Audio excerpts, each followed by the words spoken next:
तादृशं मोहादारभ्यते कर्म यत्तत्सामसमुच्यते मुक्तसङ्गोऽहं वारि धृत्युत्साहसमन्वितः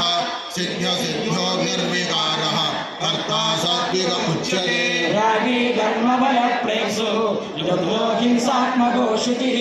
हर्षशोकान्वितकर्ता राजसः परिकीर्तितः अयुक्तः प्राकृतस्तब्धः शठो नैष्कृतिकोलसः विषादी दीर्घसूत्री च कर्ता तामस उच्यते बुद्धिर्वेदं हृदेश्चैव पुनः तत्त्रिविधं शृणु प्रोच्यमानमशेषेण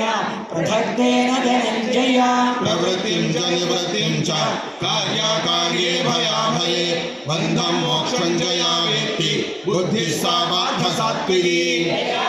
मम धर्मं च कार्यं च कार्यमेव च अया धावत् प्रजानाति बुद्धिः सा